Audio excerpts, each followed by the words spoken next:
श्री श्री गोपी गीत श्लोक संख्या 17। हे सखे, एकांत में तुम्हारा रति प्रार्थना व्यंजक संभाषण कंदर्प भाव के उदय होने से तुम्हारा साहस्य मुख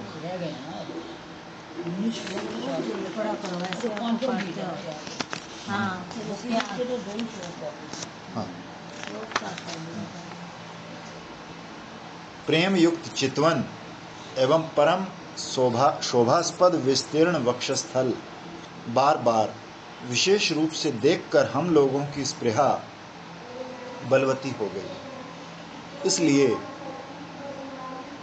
उत्कंठा के कारण हमारा मन भी मोह को प्राप्त हो रहा है। रहसी संविदम रक्षयोदयम प्रहसितनानम प्रेम वीक्षणम। गोपियां कहती हैं, हे कृष्ण, तुम कह सकते हो कि तुम लोग पति आदि के दोष देखकर मेरे निकट आई हो। मैं भी कपटता आदि दोषों से युक्त हूँ, तुम सब भी यही कहती हो। तो इसके उत्तर में कहती हैं कि हम तुम्हारे विरह से पीड़ित होकर, मन से दुखी होकर कितनी बातें कह देती हैं, किंतु हम जानती हैं कि तुम निर्दोष पूर्ण गुण विग्रह हो। तुम में दोष की गंध नहीं, गुणों का अंत नहीं। उन सब गुणों के कारण ही तो हमारा मन इतना मुग्ध हो गया है। तो फिर भी इतने बड़े बड़े उड़ाने दे दिए, तुम कपटी हो, तुम ये हो। तो उन कुछ गुणों की बात इस पद्य में कहती हैं। श्रीमद् जीव गोस्वामी पाद ने लिखा है, ये श्लोक ब्रज कुमारियों की उक्ति है। इन लोगों ने श्री कृष्ण को पति रूप से प्राप्त करने के लिए कात्यायनी व्रत का अनुष्ठान किया।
नंद ब्रजवासिनी गोप कुमारियों ने हेमंत ऋतु के प्रथम मास मार्गशीर्ष में हविष्य भोजन आदि का नियम लेकर कात्यायनी देवी के व्रत का अनुष्ठान आरंभ किया। भाव वैचित्री पोषण के लिए गोपियां विवाहिता और कुमारिका दो रूपों में स्थित हैं। युवती गोप कन्याश्चरात्रो संकाल्य कालवित।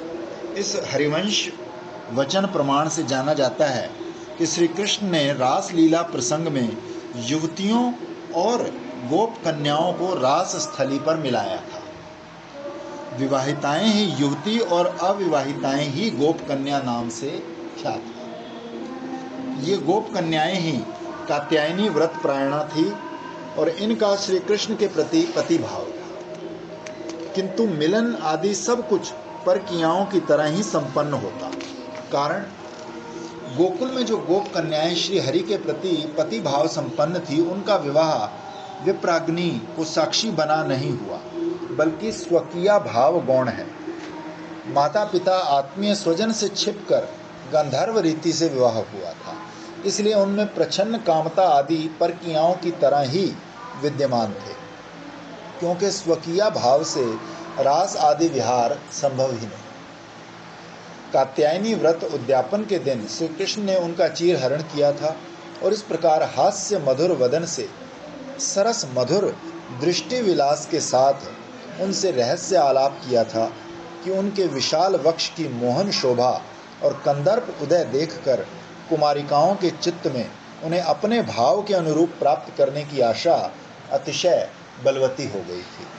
फिर श्री कृष्ण ने उन्हें वर देकर उस आकांक्षा को प्रबल कर दिया कि हे साध्वियों, अभीष्ट रूप से मेरी सेवा प्राप्त करना ही तुम लोगों का संकल्प है। लज्जावश तुम ये नहीं कह रही हो, फिर भी मैं समझ गया, वो मेरे द्वारा भी अनुमोदित है, अतः तुम्हारा मनोरथ पूरा होगा। हे गोप कुमारियों, तुमने जिस उद्देश्य से कात्यायनी देवी की अर्चना की है वो सिद्ध हो गया। अब तुम अपने अपने घर जाओ। आगामी रजनी यानी पूर्णिमा रात्रि में तुम लोग मेरे साथ सुख विहार कर सको। श्री कृष्ण के इस सुवाक्य से कुमारियों के हृदय में कृष्ण प्राप्ति की लालसा बद्धमूल हो गई थी। अप्राकृत नवीन मदन सुंदर शेखर श्री कृष्ण की मोहन मधुर मूर्ति, विश्व विमोहन वदन शोभा, नयन शोभा, गोप कुमारियों का चित्त तो पहले से ही आकृष्ट था। इसलिए उन्होंने कृष्ण को पति रूप में पाने के लिए कात्यायनी देवी की आराधना की थी। इसके पश्चात श्री कृष्ण की चीरहरण लीला, तद अनुरूप रहस्य आलाप और विविध चेष्टा, ये सब देखकर वो स्पष्टता समझ गई थी कि श्री कृष्ण के हृदय में भी काम उदय हो गया। कारण हृदय की मदन लालसा के बिना निर्जन में इस प्रकार वाक्य भंगिमा, नयन भंगिमा और रहस्य आलाप कभी भी संभव नहीं है। फिर अंत में उन लोगों की रति की स्वीकृति मूलक श्री कृष्ण की प्रतिज्ञा वाणी ने उन सब के हृदय में श्री कृष्ण प्राप्ति की लालसा को अतिशय दृढ़तर कर दिया था। तभी से वे विपुल उत्कंठा लिए उस मिलन मुहूर्त की प्रतीक्षा कर रही थी। श्री कृष्ण वही रहस्य आलाप, वही कंदर्प उदय, वही भाव चेष्टाएं, लावण्य केली सदन, जन नेत्र रसायन, सुखमय वदन की और विपुल आयतारुण, बड़े बड़े लाल लाल मदन मद से चंचल नैनों की वो शोभा, श्रीमुख की वही वाणी जो अमृत से भी बढ़कर परामृत है और जिसमें मिला है स्मित कपूर, मंद मुस्कान का कपूर, वही अति उन्नत सुविस्तृत लक्ष्मी श्रीवत्स अलंकार से सुशोभित डकैत, डकैती करने वाला वक्ष, ये सब उसी दिन से गोपियों के भीतर बाहर सतत अविरत स्फुरित होकर उन्हें उत्कंठा से अधीर कर रहा है। आज वही पूर्णिमा रजनी है। चिर आशा, चिर आकांक्षा पूर्ति का मधुमेह संधिक्षण, किंतु आज उन्हें एकाएक दर्शन देकर ही विरह सिंधु में निक्षेप कर दिया। इस विरह काल में श्री कृष्ण की उन्हीं सब माधुर्यों ने उनके मन को बार बार प्रबल स्पृहा से भरकर मूर्छित कर दिया है। वो श्री कृष्ण चरणों में यही ज्ञापन कर रही हैं। इस श्लोक के व्याख्या प्रसंग में श्रीधर स्वामी पाद ने लिखा है, गोपियाँ कहती हैं, हे कृष्ण, तुमने हमें त्याग दिया है।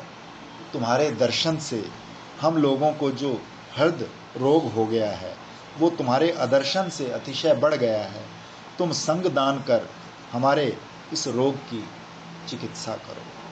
श्री सनातन गोस्वामी पाद इस श्लोक की व्याख्या भूमिका में कहते हैं, गोपियाँ कहती हैं, हे सखे, अपने कृतज्ञता गुण से अब और क्षण भर भी विलंब ना कर तुरंत दर्शन दो।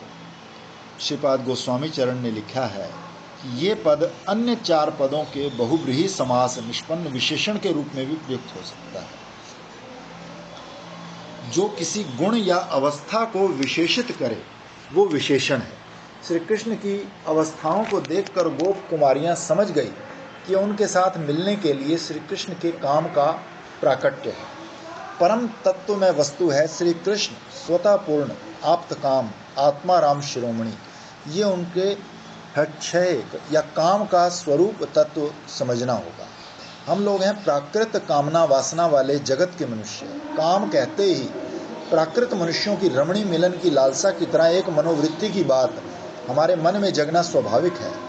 स्वयं भगवान श्री कृष्ण के हृदय में अपूर्ण जगत के मनुष्य की तरह किसी रमणी के रूप पर मुग्ध होना कर काम उदय होना संभव नहीं है। जिनका मोहिनी रूप देखकर देव असुर यहाँ तक कि महायोगेश्वर श्रीमन महादेव भी अतिशय विमोहित और उन्मादित हो उठे थे, उनके हृदय में किसी रमणी विशेष के रूप पर मुग्ध होने से काम उदय होना क्या संभव है? किंतु भक्त के प्रेम के अनुरूप उसकी प्रेम सेवा ग्रहण करने की आकांक्षा भगवत स्वरूप का एक स्वतः सिद्ध स्वभाव है। भक्त वात्सल्य, प्रेम वश्यता, प्रेम आर्द्र चित्तता भगवत स्वरूप के महागुण विशेष हैं। शांत, दास्य, सख्य, वात्सल्य और मधुर ये पंचविध भक्ति रस हैं। शांतेर स्वभाव कृष्णेर ममता गंधहीन परम ब्रह्म परमात्मा ज्ञान प्रवीण। शांत रस के भक्तों के हृदय में श्री कृष्ण की वासना नहीं जगती। वो सोचते हैं कि श्री कृष्ण तो स्वतः पूर्ण और आत्मा राम है, इसलिए उस प्रेम में श्री कृष्ण की भी सेवा ग्रहण करने की वासना नहीं जगती। वो लोग कृष्ण के रूप गुण आदि देख सुनकर ही आनंदित होते हैं और श्री कृष्ण भी उन्हें अपने रूप गुण आदि द्वारा आनंदित करते हैं। तो श्रीमद् जीव गोस्वामी पाद भगवान है, भगवान सुंदर है, सबका पालन पोषण करते हैं। अरे उनकी वाणी है, बस गीता पढ़ते हैं। श्रीमद् जीव गोस्वामी पाद ने अपने प्रीति संदर्भ ग्रंथ में भगवत कृपा के दो भाग दिखाए, पोषण और अनुकंपा। भगवान द्वारा स्वरूप से और अपने गुणों से आनंद प्रदान करना ही पोषण है। ये शांत भक्तों के प्रति भगवान स्वतः पूर्ण है, फिर भी भक्त के हृदय में उनकी सेवा करने की जो अभिलाषा होती है उसे पूरी कर वो सेवक के उपकार की इच्छा रखते हैं। ये हुई अनुकंपा। ये दास्य आदि भक्तों के प्रति। दास्य रस में दास गण के हृदय में श्री कृष्ण सेवा की वासना जगती है। तद अनुरूप श्री कृष्ण के हृदय में भी उन लोगों की सेवा ग्रहण करने की वासना का उद्रेक होता है। ब्रज के सख्य रस में श्री कृष्ण के साथ साम्य भाव है, बराबरी का प्रेम। कांधे चढ़े कांधे चढ़ाए करे क्रीड़ा रण, कृष्ण सेवे कृष्ण कराए आपन सेवन। कल ना मैं गुरु जी कथा सुना रहे थे ना, तो आज तो गुरु जी के बारे में बता रहे थे। कहते जो गुरु को कष्ट भी आते हैं ना, तो वो भी एक तरह से शिष्य की कृपा के लिए भगवान कभी कभी गुरु जी को दे देते ताकि शिष्य को मौका मिले सेवा करने का। मैंने कहा ये भी बड़ी अजीब बात है, गुरु जी कष्ट में हैं और शिष्य को सेवा करने का मौका मिल रहा है। तब ये बात भी बड़ी वो लगी। उन लोग कहते जबकि उनके लिए नहीं भी है तभी उनको कोई फर्क नहीं पड़ता। तो कई दफ़ा इसलिए भी कष्ट होता है, जबकि वो बड़े मतलब दिव्य पुरुष होते हैं गुरुजन जन, तो उनको ऐसा कोई कष्ट वाली बात नहीं होती। तो सेवा के लिए ही उनको कष्ट आता है। तो भगवान ही वतन क्या क्या लीला करते हैं। उन लोगों के प्रेम में श्री कृष्ण की भी अनुरूप सेवा ग्रहण करने की वासना का उद्रेक होता है। वात्सल्य रस में माता पिता के लालन पालन ताड़न भर्त्सन के अनुरूप बाल्य भाव से उनकी सेवा ग्रहण करते हैं। मधुर रस में ब्रज गोपिकाओं के हृदय में उनके रूप यौवन संपन्न अंग द्वारा साक्षात श्रृंगार श्री कृष्ण की सेवा करने की वासना जगती है। उन लोगों का सुनिर्मल प्रेम श्री कृष्ण के हृदय में भी तद अनुरूप सेवा ग्रहण करने की वासना जगाता है। यही वासना उनका हृच्छय है। सहजे गोपिर प्रेम नहीं प्राकृत काम, काम क्रीड़ा साम्य तार नहीं काम नाम। जैसे गोपिका के काम का अर्थ है उसका विशुद्ध निर्मल प्रेम, वैसे ही श्री कृष्ण के काम से उनका गोपी विषयक सुनिर्मल प्रेम ही समझना। गोपियां बोली, हे कृष्ण, तुम्हारे उसी साहास्य वदन प्रेम दृष्टि निर्जन क्रीड़ा का संकेत आदि की बात सोचकर और प्रगाढ़ आलिंगन के उपयोगी तुम्हारे विस्तीर्ण शोभनीय वक्षदेश को देखकर हमारी उत्कंठा में वृद्धि हो गई है। फलस्वरूप विरह ज्वाला से हमारा मन मूर्छित हो रहा है।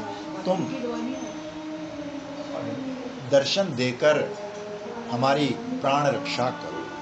हे कृष्ण, तुम्हारा मृदु हास्य, सुचारु ईक्षण, निर्जन में प्रेमालाप, काम उदय, बाहु युगल तथा वक्ष की रस्यता, इन सब के विषय में सोचते सोचते हमारा हृदय विमोहित हो। श्लोक संख्या 18। हे कृष्ण, ब्रजवासियों और वनवासियों के दुख निवारण के लिए तुम्हारा आविर्भाव हुआ है। तुम्हारा अवतरण निरतिशय दुख नाशक और विश्व का मंगल करने वाला है। तुम्हारी स्पृहा से हमारा मन अति पीड़ित है, अतः स्वजनों का मनोरोग दूर करने वाली तुम्हारी जो औषधि है उसका किंचित मात्र हमें भी दे। इस श्लोक को श्रीधर स्वामी की व्याख्या इस प्रकार है। गोपियों ने कहा, हे कृष्ण, ब्रजवासी वनवासी का दुख नाश और मंगल करने के लिए तुम्हारा अवतार। हम तुम्हारी स्पृहा से रुग्ण मानस हैं, अतः कंजूसी छोड़कर हमें थोड़ा सा कुछ दे दो। यदि श्री कृष्ण कहें कि क्या देना होगा, तो उत्तर देती हैं, तुम्हारे पास स्वजनों के हृदय रोग का नाश करने वाली अति गुप्त औषधि है, उसे तुम जानते हो। यही गूढ़ अभिप्राय है। श्री सनातन गोस्वामी पाद कहते हैं कि वह अंत में फलित विषय निश्चित कर प्रार्थना करती हैं कि हे अंग अर्थात हे प्राण प्रीतम, ब्रजवासी और वनवासी सभी के दुख नाशार्थ और मंगलार्थ तुम्हारा अवतार है। इसलिए हमारे पास से अंतर्हित होकर हमें दुख के सागर में निक्षेप करना उचित नहीं है। तुम तो केवल दुख नाशक ही नहीं हो, सबके अशेष मंगल करता भी हो। अतिशय रूप से दुख के नाशक और मंगल के साधक। दुख कभी भी पुनः उद्भूत ना हो, इस प्रकार दुख नाश ही आत्यंतिक दुख नाश है। और मंगल का अर्थ भक्ति प्रेम आदि संपत्ति दान कर प्रतिक्षण अभिनव सुख या आनंद परंपरा का आस्वादन प्रदान कर। प्रेम प्राप्त किए बिना किसी का भी आत्यंतिक दुख नाश नहीं होता। ज्ञानी जन कह सकते हैं कि मुक्ति से भी तो आत्यंतिक दुख नाश होता है, किंतु ये बात जानने में आती है कि जीवन मुक्त पुरुष पुनः संसार दुख भोगता है। उदाहरणार्थ वासना भाष्य धृत परिशिष्ट वचनम में कहा है, जीवन मुक्ता अपि पुनर्यांति संसार वासनाम यद्य चिंता महाशक्तो भगवत्य पराधीन। यदि अचिंत्य शक्तिशाली भगवान के प्रति कोई अपराध होता है तो जीवन मुक्त पुरुष भी पुनः संसार वासना प्राप्त करते हैं।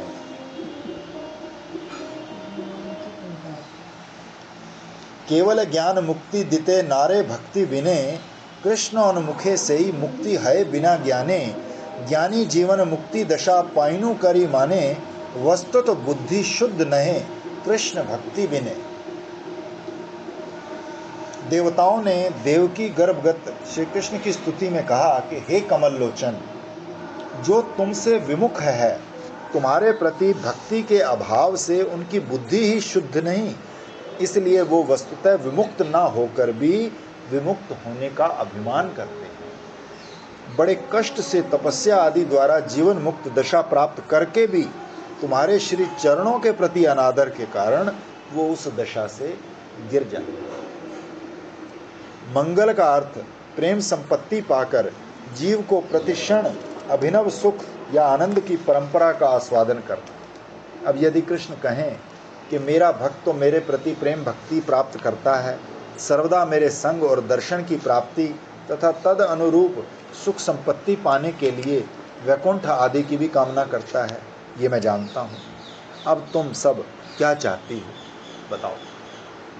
इसका उत्तर देती हैं, हम लोग तो तुम्हारी स्वजन हैं। शुद्ध माधुर्य में ब्रज भाव की दृष्टि से ब्रज भक्त सभी श्री कृष्ण के स्वजन हैं।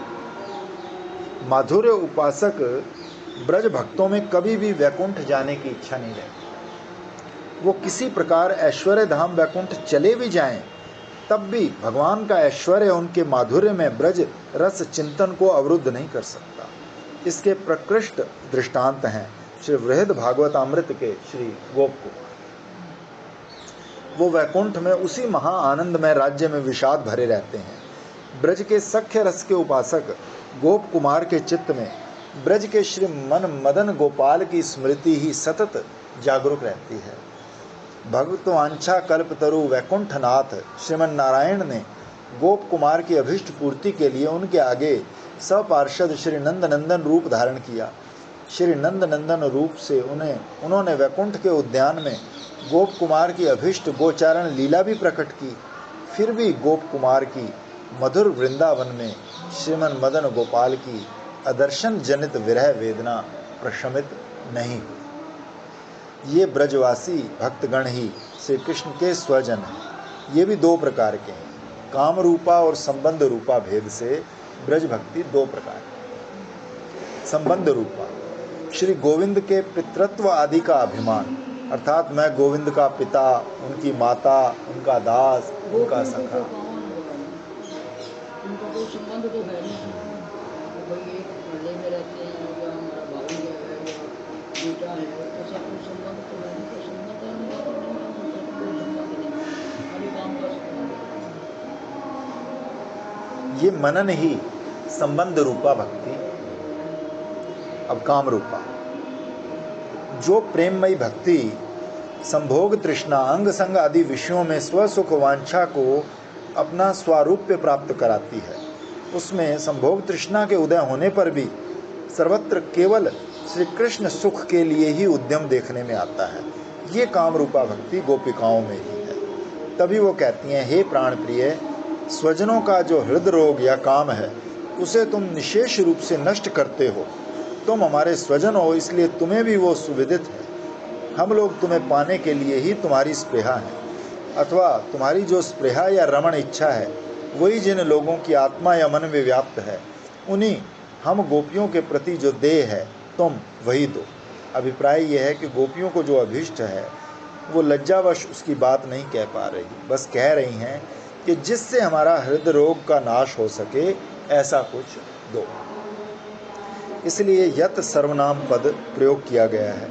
श्री कृष्ण सब जानते हैं, तो यत शब्द से ही उन लोगों के मन का भाव प्रकट किया गया है। परम दुर्लभ समझकर याचक रीति से मनाक शब्द का प्रयोग किया है। भिक्षुक बहुत पाने की वासना रखता है, पर दैन्य से भरकर किंचित के लिए ही प्रार्थना करता है। उसी प्रकार हृदरुजाम इस बहुवचन का प्रयोग कर और निसूदनम का नि शब्द प्रयोग कर वो कहना चाहती हैं कि गोपिकाओं का काम या श्री कृष्ण विषयक प्रेम कभी निवृत्त होने का नहीं, नित्य नव नव रूप में निरंतर वर्धनशील है।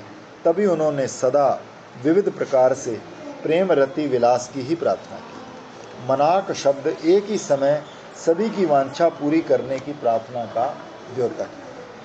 श्री विश्वनाथ चक्रवर्ती पाद का अभिप्राय है कि गोपियां कहती हैं, हम लोग निरपराध कुल वधुएं हैं, तुम हमें मोहित कर रात के समय वन में लाए हो।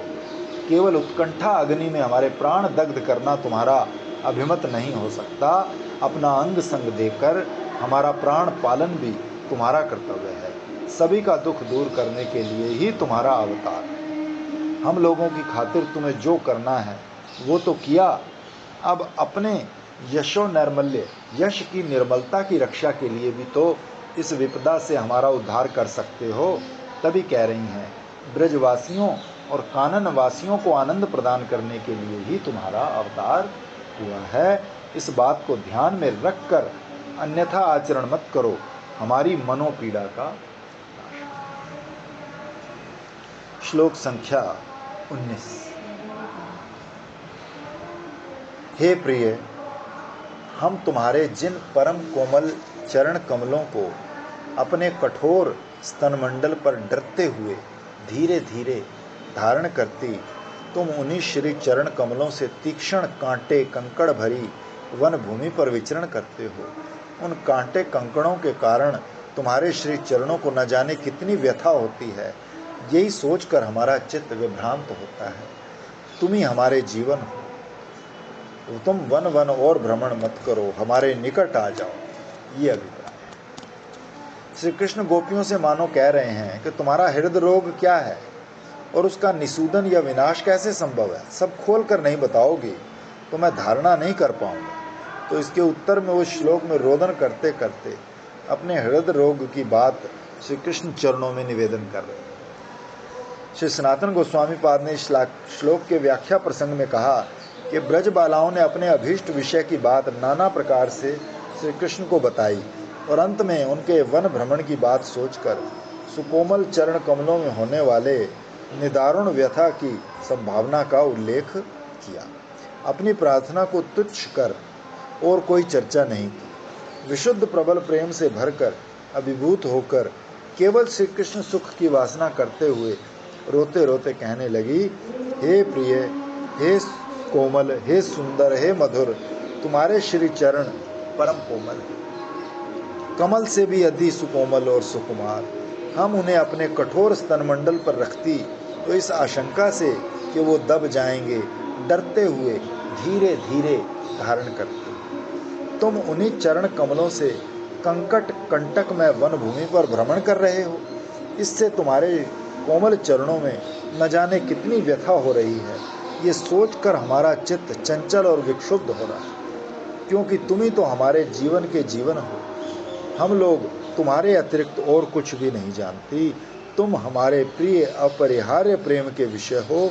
सब कुछ त्यागा जा सकता है, यहाँ तक कि प्राण भी त्यागे जा सकते हैं, पर तुम्हारे प्रति प्रेम परित्याग करना संभव नहीं है। प्रेम का स्वभाव ही है कि जिस हृदय में प्रेम रहता है उसके अंतःस्थल में प्रेम के विषय को रखने के लिए सतत अदम्य आकांक्षा जगी रहती है, किंतु उस आकांक्षा की पूर्ति का तो कोई उपाय नहीं। फिर भी जितना संभव है उस मात्रा में प्रेम के विषय को प्रेम के सानिध्य में रखने के लिए सभी यत्न करते हैं। विधाता की प्रतिकूलता के कारण हमारे हृदय पर कठोर वक्षोज उत्पन्न हुए हैं।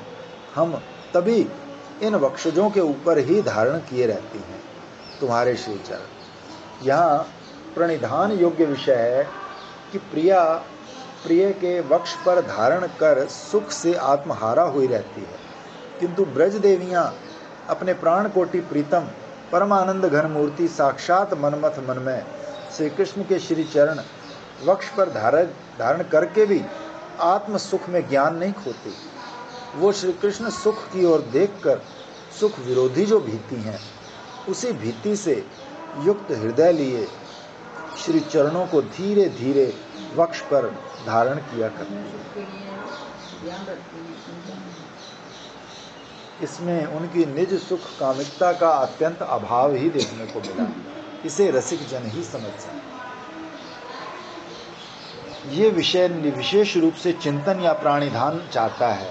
रसिक शेखर श्री कृष्ण जब ब्रजबालाओं के स्तनों पर अपने श्री चरण स्थापित करते हैं, तब उन्हें जो सुखोल्लास होता है वो उनके श्रीमुख आदि पर सुस्पष्ट रूप से झलकता है।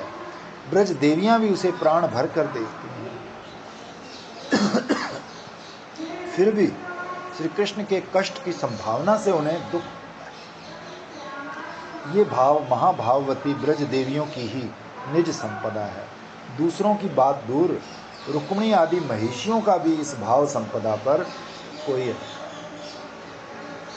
जो पहले कहा गया है उसकी पुनरुक्ति यहाँ भी है कि प्रेम के उद्रेक की विवशता के कारण ये दोष नहीं वरन गुण का ही परिचायक है कि चलसी यद ब्रजाचरण पशून। इस श्लोक के 11 में कंकड़ कंटकों से श्री कृष्ण के श्री चरणों की व्यथा की बात ही कही गई।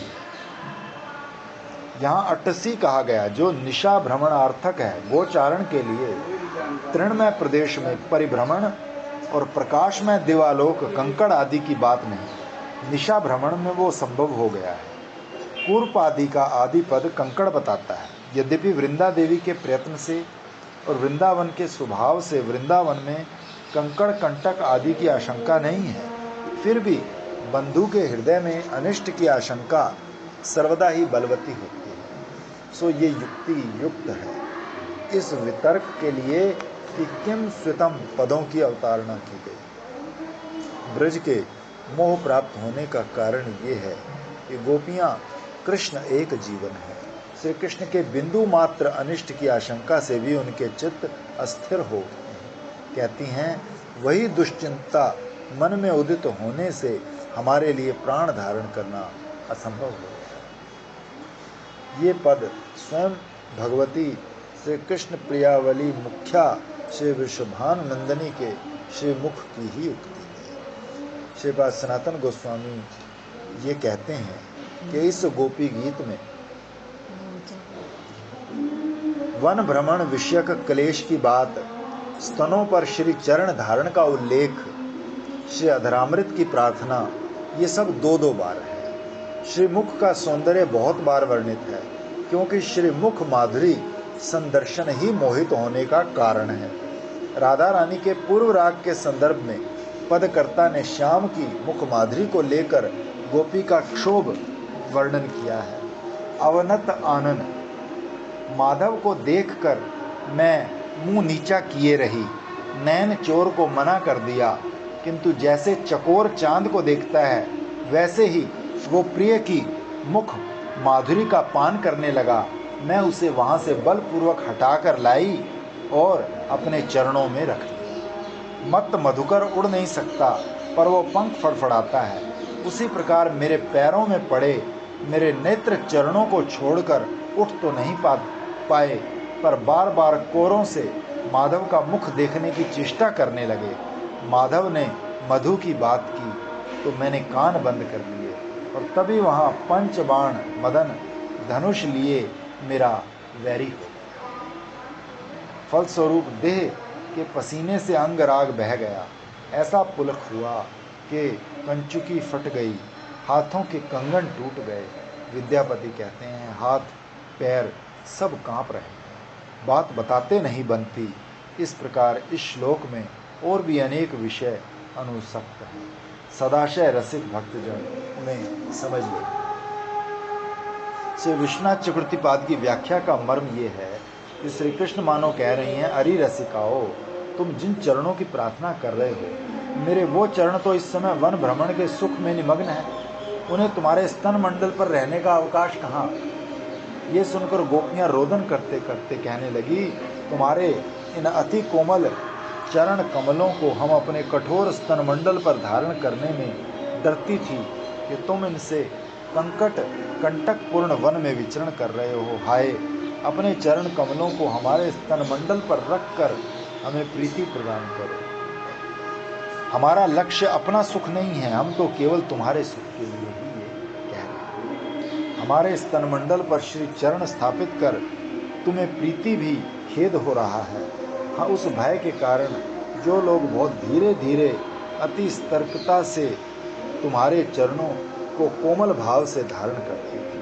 तो यहाँ एक भाव विशेष रूप से उल्लेखनीय है। गोपियाँ अपने प्रेम को कभी भी वांगनिष्ठ नहीं करती, भाषा में व्यक्त नहीं करती, सदा अपने सुख की बात कहकर ही श्री कृष्ण मिलन की कामना करती है।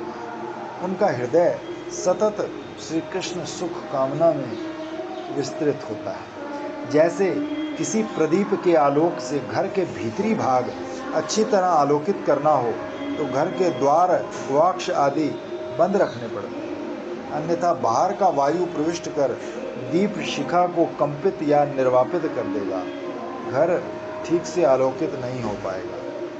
इस प्रकार गोपियां अपने सुख दुख की बात कहकर श्री कृष्ण से मिलने की कामना करती हैं। यद्यपि उनका एकमात्र लक्ष्य श्री कृष्ण सुख ही होता है। अपने सुख की इच्छा इनके मन में स्वप्न में भी नहीं जगती। ये श्री कृष्ण भी प्रेम के कला गुरु हैं, वो सब जानते हैं, इसलिए वो गोपिकाओं के प्रेम में सबसे अधिक वशीभूत होते हैं। हे प्रिय, तुम्हारे विरह में तो हम नित्य दुख भोगते हैं, तुम्हारे साथ मिलन में भी हमें दुख मिलता है। विधाता ने हमारे ललाट में मिलन में भी दुख लिखा है। ऐसा हमारा भाग्य, तो क्या हम तपस्या कर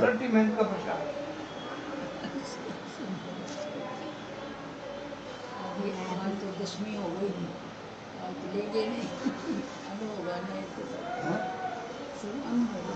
अन्न होगा, अष्टदशमी है कालिका से पक्की है, खाली गुलाब जामुन को उससे पक्का है तो गुलाब जामुन का हटाना पड़ेगा, गुलाब जामुन को थोड़ा हटाना पड़ेगा, इसीलिए है ना। ठीक है। आगे से थोड़ा अच्छा है, लेकिन हम जो हम देख रहे हैं डॉक्टर जो बोला वही बात, तो दवाई खाओ और फ्रेश करो और जो व्यायाम करो, सही रहना पड़ेगा। इससे आगे कोई इसका और कोई उपाय और सब काम दिन की ऐसी हो जाती है, सारा जीवन का व्याधि हो गया। दवाई खानी पड़ेगी और ये परहेज करना पड़ेगा। कोई भी रोग लग जाते हैं आज 64 मंथ का सेवा हो रहा है, हम जाके 64 मंथ का सामने चेयर बैठ के काम कर रहे हैं, चेयर बैठ के काम जैसे होता है। तो क्या हम तपस्या कर स्तनों की कोमलता के लिए विधाता से प्रार्थना करें? किंतु तुम्हें तो उससे भी सुख नहीं होगा, क्योंकि तुम तो प्रेम नहीं करते। स्तनों की कठोरता से भी तुम्हारे चरणों को व्यथा पहुंचती है, यह आशंका है। हमें तो दोनों ही प्रकार से दुख है। कैसा संकट है, मिलन या विरह में हमें जो दुख होता है हो, किंतु तुम तो स्वाधीन हो। तुम वन में भ्रमण कर कष्ट क्यों पाते हो? तुम्हारे चरण कमल क्या वन भ्रमण के योग्य हैं? यदि कहो कि मैं जो चाहूँगा करूँगा, तुमको क्या? तो सुनो, हमें कुछ नहीं, किंतु कुछ संबंध है, वो पीछे बताएंगी। पहले तुमसे पूछती हैं, क्या तुम्हारे चरणों में व्यथा नहीं होती? अवश्य ही होती है। तुम जैसे हमारे प्रति निर्दयी हो, वैसे ही अपने अंग के प्रति भी हो। तुम यदि ऐसा सोचते हो कि सब मेरे दुख में बहुत दुखी होती हैं, तो इन्हें और दुखी करने के लिए मैं अपने दुख की और सृष्टि करूंगा और सहन भी करूंगा। तो तुम क्या यही सोचकर दुख सहते हो, या हमारा दुख देखकर तुम्हें महासुख होता है, इसलिए तुम उस व्यथा को भी सुख जैसा समझते हो? या एक अन्य कारण भी हो सकता है। कहते हैं दोष गुण आदि संसर्ग से हुआ करते हैं। तुम्हारा हृदय पहले तो सुकोमल था, अब क्या हमारे कठोर स्तन मंडल के संग से तुम इतने कठोर हो गए? क्या हुआ है? हम तो कुछ भी नहीं समझ पा रहे।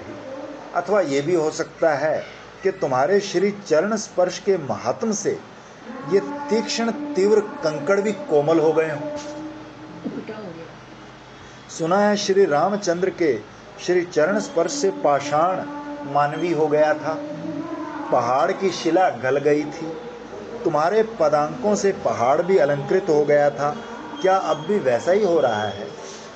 कुछ भी असंभव नहीं, तुम्हारे लिए सब संभव है। या ये भी हो सकता है कि श्रीमती धरणी देवी अत्यंत करुणा से भरकर तुम्हारे श्री चरणों का महामाधुर्य आस्वादन करने के लिए तुम्हारे श्री चरणों के विन्यास स्थल पर रसना फैलाए रहती है। एक अन्य बात भी हमारे मन में आती है कि तुम हमसे भी कहीं अधिक प्रेम उन्मत्त हो। तुम प्रेम के महासिंधु हो। दैव बल से हमारे विरह में संतप्त होकर भ्रमण करते करते उन्माद हो गया है। तुम्हें कोई बोध अबोध नहीं रह गया, समझबूझ तुम्हारी चली गई है। अपने चरणों की व्यथा भी अनुभव करने की शक्ति नहीं रही। हम लोग कुछ निश्चय नहीं कर पा रहे। यदि कहो कि तुम लोगों का दुख क्या इतना ही है, जिस दुख में प्राण ना निकले मैं तो उसे दुखी नहीं समझता, तो इसके उत्तर में हमारा वक्तव्य है, तुम ही हमारे जीवन हो। हे अशेष कल्याण में तुम हो, तभी किसी तरह हमारा जीवन है, तभी जीवन का नाश नहीं हुआ। इस रस में मूर्ति नहीं, मृति नहीं, मृति की चेष्टा है बस। इन लोगों की देहें श्री कृष्ण सुख के उपादान से गठित हैं। अब यदि कहो कि आयु के रहते प्राणनाश कैसे होगा, तो इसका उत्तर है, हमारी आयु क्या अब हमारे भीतर है? वो तो हमने तुम्हें समर्पित कर दी। हमारी आयु अब हमारी नहीं। तुम उन्हें लेकर ब्रज में चिर दिन इसी प्रकार खेले करते घूमो। श्री उज्ज्वल नीलमणि ग्रंथ में आदमी जो मरना चाहते हैं उनको ये कहना चाहिए, अपनी आयु तुम्हें दे दी, अब हमें ले जाओ।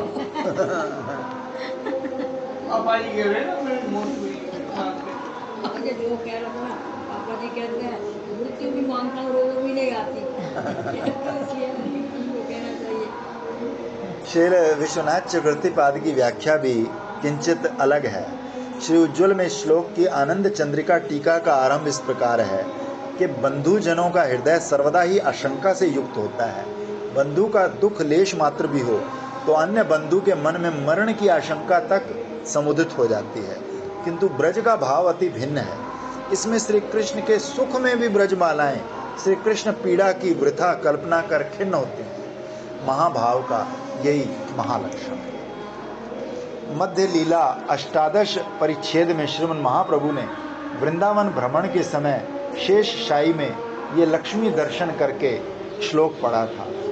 अंत्य लीला सप्तम परिच्छेद में अपने निम्नलिखित वाक्य के प्रमाण में श्रीमन महाप्रभु ने ये पद्य पाठ किया कि शुद्ध प्रेम ब्रज देवीर काम गंधहीन कृष्ण सुख तात्पर्य ऐ तार चिन्ह। हे विभो, हम तुम्हारे जिन चरण कमलों को डरते डरते अपने कठोर स्तन मंडल पर धारण करती हैं, वो क्या वन विहार के समय तृण अंकुरों से व्यथित नहीं होते? श्री कृष्ण मानो कह रहे हैं, हमारे चरणों का संग पाकर तुम्हारे कठोर कुछ मंडल क्या कोमल नहीं होते? कठोर कंकड़ आदि भी कोमल हो जाते हैं, उनके कारण मुझे व्यथा नहीं होती। तो उसके उत्तर में गोपियाँ कहती हैं, हे प्रीतम, तुम जो कह रहे हो सत्य है, मिथ्या नहीं। तुम्हारे दृष्टिपात से वज्र भी गल जाता है, किंतु हमारी आत्मा तो वज्र से भी कठोर है, क्योंकि तुम्हारे इस विरह में वो देह से निकल कर नहीं जा रही, इसलिए हमारे कुछ कठोर क्यों नहीं होंगे। हमारा मन तो कुसुम से भी कोमल है, हम अति दारुण आत्माओं के यादृच्छिक संग से वो भी महाकठोर हो गए।